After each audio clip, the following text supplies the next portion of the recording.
नमस्कार दोस्तों, आज हम आप सभी के बीच फिर से एक अपनी वीडियो लेकर उपस्थित हुए। तो इस वीडियो में हम क्या चीज़ के बारे में चर्चा करेंगे, किस चीज़ पे बात करेंगे, उसके बारे में हम आपको बता देना चाहते हैं। इस वीडियो में हम ये जानने की कोशिश करेंगे कि जो अमेरिका है वो अलग अलग कंट्रीज़ पर ऐसे क्यों हमले कर रहे हैं, वो क्यों उसको अपने कंट्रोल में कैप्चर में लेना चाहता है, और इतना क्यों इम्पोर्टेंस है state of hormones. Geographically state of hormones इतना क्यों इम्पोर्टेंट है। साथ साथ में हम ये जानेंगे कि अभी हाल फिलहाल में ईरान पे इतने हमले हो रहे हैं इजराइल और अमेरिका के द्वारा, तो इसका मुख्य कारण क्या है। और सवाल ये है कि क्या ईरान अमेरिका से लड़ रहा है या चाइना अमेरिका से लड़ रहा है, ये भी एक सवाल है। और साथ में हम ये भी जानने की कोशिश करेंगे कि अमेरिका वेनेजुएला पे अटैक करके क्यों उसको अपने कंट्रोल में लिया, इसके पीछे का कारण क्या है, ये भी इस वीडियो में आपको जानने को मिलेगा। तो आप इस वीडियो में बने रहें। हम इस सारे सवालों का जवाब इस वीडियो में आपको जरूर मिलेगा। साथ में हम ये भी जानेंगे कि डोनाल्ड ट्रंप, उनके पीछे उनका मतलब लाइफ कैसा रहा पीछे का। उनका नाम एप्स्टीन फाइल में भी आया था, और जेफरी एप्स्टीन ये कैसा व्यक्ति है, इसके बारे में भी बात करेंगे हम इस वीडियो में। तो आप इस वीडियो में बने रहें।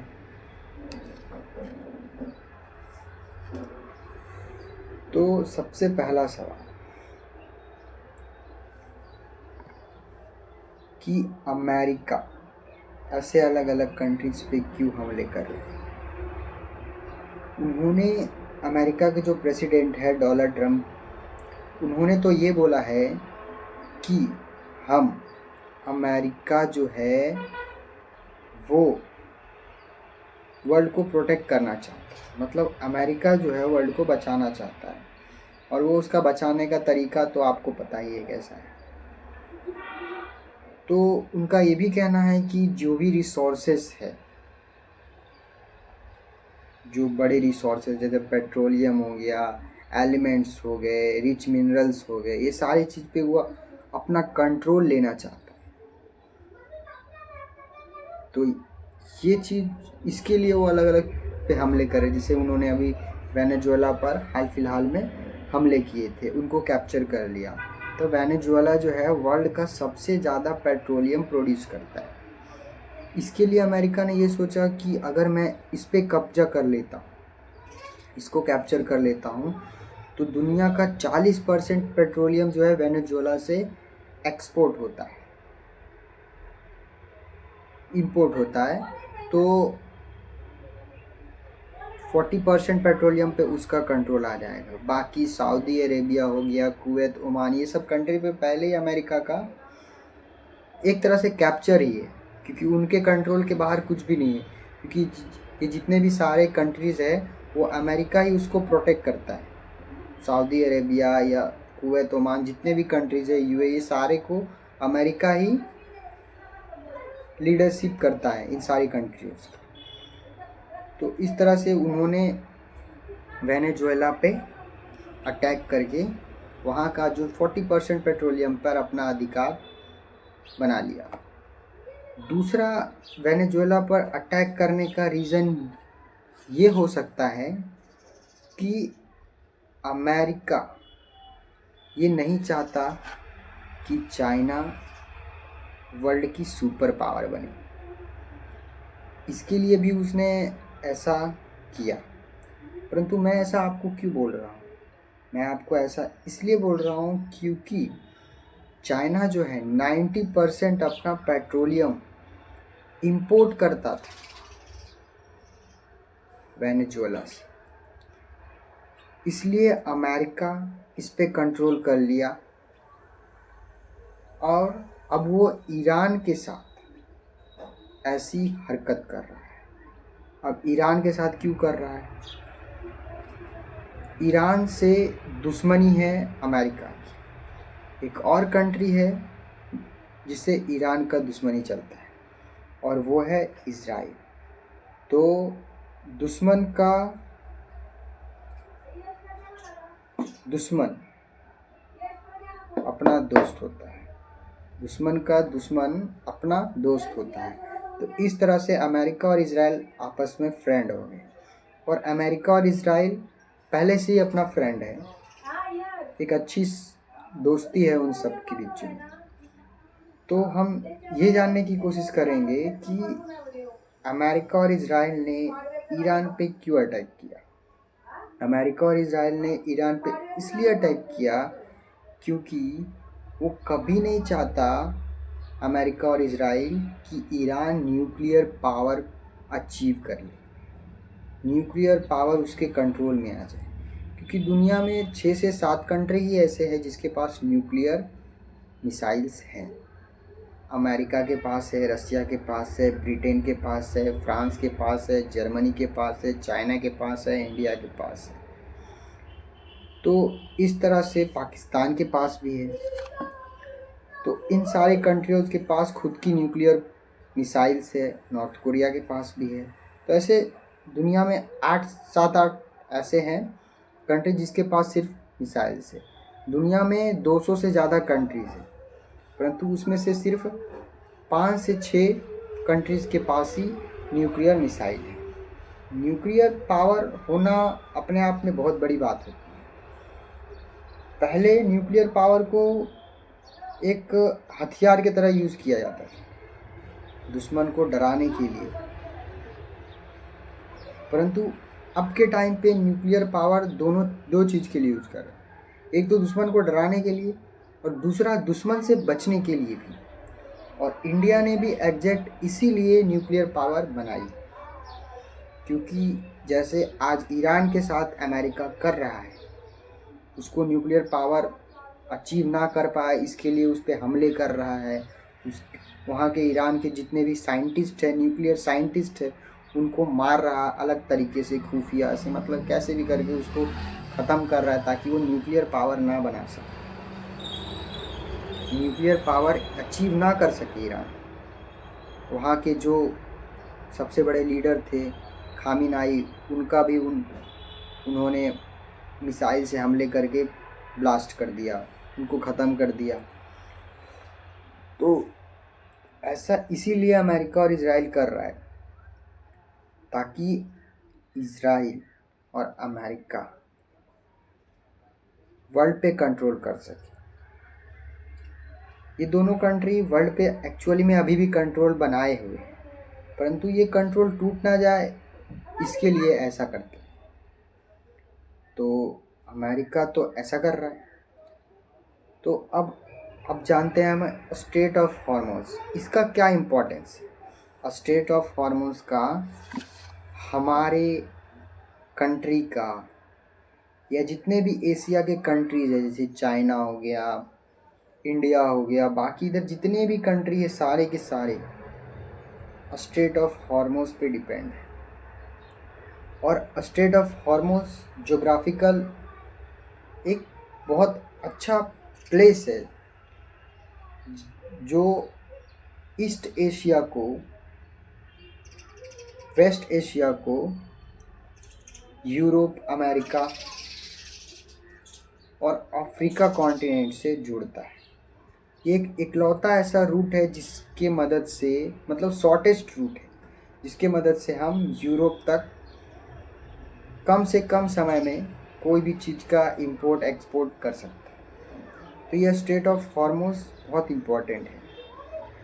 तो ये यहाँ से प्रतिदिन हजारों संख्या में शिप्स जाते हैं इंपोर्ट और एक्सपोर्ट करने के लिए, अपने प्रोडक्ट्स डेली चलते हैं। तो ये बहुत इम्पोर्टेंट जोग्राफिकल है, जोग्राफिक के हिसाब से, रीजन के हिसाब से बहुत इम्पोर्टेंट रखता है वर्ल्ड के लिए और हम सब के लिए भी, जो हमारे घर। और अभी फ़िलहाल में ये स्ट्रेट ऑफ हॉर्मोज, और ये जो स्ट्रेट ऑफ हॉर्मोज है वो ईरान के बाजू में, मतलब ईरान की जो सीमा है वो स्ट्रेट ऑफ हॉर्मोज से लगती है और इधर यूएई से भी लगती है। तो ईरान जो है उस पर अपना अधिकार मतलब कंट्रोल ले लिया है। अब कंट्रोल लेने का कारण यही है कि वो अमेरिका को इसके हिसाब से सबक सिखाना चाहता है, और किस तरह का सबक सिखाना चाहता है ये हम जानेंगे। तो अमेरिका जो है वो जितने भी कंट्री है वर्ल्ड के, वो जो ट्रेड करते हैं वो डॉलर में करते हैं। मतलब डॉलर जो है एक इंटरनेशनल करेंसी की तरह यूज़ करते हैं, और अमेरिका इस डॉलर को एक एज अ वेपन यूज़ करता है वर्ल्ड के लिए। क्योंकि आपके यहाँ जितनी ज़्यादा महंगाई होगी, आपके यहाँ कुछ भी हो, परंतु डॉलर हमेशा आगे बढ़ते रहे। क्योंकि उसमें अगर किसी कंट्री का पैसा डूब रहा है, करेंसी डूब रही है, कम रहा है, तो लोग उसको छोड़कर डॉलर में इन्वेस्ट करते हैं। क्योंकि जितना भी वर्ल्ड का जितना भी इंपोर्ट एक्सपोर्ट में जितनी भी होती है, उन सबका लेन देन डॉलर में किया जाता है। तो ईरान जो है और चाइना जो है आपस में फ्रेंड है, और चाइना जो है अमेरिका का दुश्मन है, अमेरिका भी चाइना का दुश्मन है। वो चाहता है कि मैं वर्ल्ड पावर बने रहूं, और ये चाहता है कि मैं अब वर्ल्ड पावर बनूं। तो इस तरह का मतभेद इन दोनों में बना हुआ है। तो इसका यही अर्थ है कि अब अमेरिका जो है वो अपने साथ इजराइल को रखा है, और ईरान जो है वो अब मैं चाइना और रशिया को रखा है। चाइना और रशिया को वो तेल एक्सपोर्ट करता है, वो बोलता है कि आपके लिए हमेशा ये रास्ता खुला हुआ है। क्योंकि कहीं ना कहीं अमेरिका रशिया का तो दुश्मन है, ये दोनों तो जन्मजात से दुश्मन है, ऐसा लगता है मेरे को। तो कहीं ना कहीं चाइना जो है और रशिया जो है वो ईरान को सपोर्ट कर रहा है, क्योंकि वो भी चाहता है कि अमेरिका वर्ल्ड को इस तरह से लीड ना करे, आगे ना बढ़ते रहे, वो सुपर पावर ना रहे। तो इसलिए ये बहुत इम्पोर्टेंट है। और अभी हाल फिलहाल में ये भी खबर आई है कि ईरान ये चाहता है कि जो भी लोग स्ट्रेट ऑफ हॉर्मोज से अपनी इंपोर्ट एक्सपोर्ट लेकर जाए तभी वो पास होने देगा, या ईरान से कोई व्यापार करेगा तो उसकी जो पेमेंट है वो यूनान में करेगा, मतलब चाइनीज करेंसी में करेगा। तो इससे ये पता चलता है कि ईरान चाह रहा है कि लोग डॉलर को छोड़कर यूनान में इन्वेस्ट करें, यूनान की करेंसी से लेन देन करें। तो इससे ये जरूर सिद्ध होता है कि एक्चुअली में अमेरिका से ईरान नहीं, इजराइल लड़ रहा है। अमेरिका इजराइल से ईरान नहीं लड़ रहा, बल्कि चाइना और रशिया लड़ रहा है। ये वर्ल्ड वॉर की तरफ लेके भी जा सकता है, परंतु अभी तो ऐसा नहीं लगता। और ये ट्रम्प तो पगला गया, ऐसा लगता है मुझे कि अभी ये तो ग्रीनलैंड को हथियाने चला था, उसको भी बोला तो वहाँ कैप्चर कर लेंगे। अभी ग्लेशियर पिघल रहा है तो वो वहाँ पे नया रूट बनेगा। तो रशिया नहीं चाहता कि अमेरिका यहाँ तक पहुँचे। और जो जितने भी यूनाइटेड नेशन की मतलब जितने भी यूरोपियन कंट्रीज है वो अमेरिका के खिलाफ उतर गए, ज़्यादातर कंट्री। बाकी जो छोटे कंट्री है अमेरिका से डरता है, वो ऐसा नहीं करने की कोशिश कर रहा है। तो फ्रांस, जर्मनी, इटली, ये सारे कंट्रीज अमेरिका के विरोध में, क्योंकि ग्रीनलैंड के पास कोई खुद की सेना नहीं है, कोई मिलिट्री नहीं है, कोई पावर नहीं है। तो उसको जो है डेनमार्क जो है वो उसको पावर देता है, मतलब उसकी रक्षा वो करता है डेनमार्क, ग्रीनलैंड। तो अभी ये पगला गया है, क्योंकि डोनाल्ड ट्रम्प जो है उसकी पीछे की अगर देखा जाए तो वो एक बिजनेसमैन रह चुका है। अमेरिका में वो बिजनेस करते थे। एज अ पॉलिटिकल कैरियर उन्होंने शुरू किया, धीरे धीरे पॉलिटिक्स में आ गए। तो अभी डोनाल्ड ट्रंप की अमेरिका में अच्छी पकड़ हो गई, क्योंकि वो लगातार 2 बार, मतलब अमेरिका के 2 बार प्रेसिडेंट बन चुके हैं। पहले एक बार बने थे, फिर अभी बने हैं। तो इस तरह से अब हम इंडिया के बारे में जानते हैं कि इंडिया के लिए कितना ज़रूरी है, जो भी माहौल है वो इंडिया के लिए कितना ज़रूरी है। तो इंडिया के लिए हमारे लिए बहुत ज़रूरी है, क्योंकि अपना 60 से 70% पेट्रोलियम हो या एलपीजी या अलग अलग जो भी मिनरल्स है वो हम उधर से ही लाते हैं, इंपोर्ट करते हैं इंडिया में। तो इसीलिए आप लोगों ने देखा हो कि हमारे देश में क्राइसिस आ गई थी सिलेंडर की। ऐसा बोला जा रहा था कि हमारे मतलब कंट्री में पेट्रोल के डीजल के दाम बढ़ जाएंगे, परंतु अभी तक ऐसा नहीं हुआ, क्योंकि हमारी कंट्री खुद से 30% पेट्रोल डीजल पेट्रोलियम निकालती है ग्राउंड से। जैसे आसाम हो गया, इधर से निकलती है इतना तेल, परंतु बाकी सारे जो तेल है पेट्रोलियम है वो हम अर्बन कंट्री से ही खरीदते हैं। जैसे सऊदी अरेबिया से खरीदते हैं, सबसे ज़्यादा हम सऊदी अरेबिया से खरीदते हैं, फिर यूएई से खरीदते हैं, फिर ओमान कुवैत से खरीदते हैं। तो ये सारे कंट्री से मिला के 60 से 70% पेट्रोलियम खरीदते हैं। और हाल फिलहाल में इंडिया ने अमेरिका से भी पेट्रोलियम खरीदना शुरू किया है। तो इस तरह से ये हम वर्ल्ड की जो आज की स्थिति है उसको जाना। तो जो अभी हमले हो रहे हैं वो तो बहुत इम्पोर्टेंट है ही है वर्ल्ड के लिए। वर्ल्ड के लिए बहुत डेंजर है, खास करके ह्यूमैनिटी के लिए, क्योंकि आप उस कंट्री को नुकसान नहीं पहुंचा रहे, उस कंट्री को रोकने की कोशिश नहीं कर, बल्कि वहाँ के लोगों को भी रोकने की कोशिश कर रहे हैं। जो उसका फ्रीडम, हर एक व्यक्ति का फ्रीडम है कि वो अपनी कंट्री की सुरक्षा के लिए कुछ भी करे।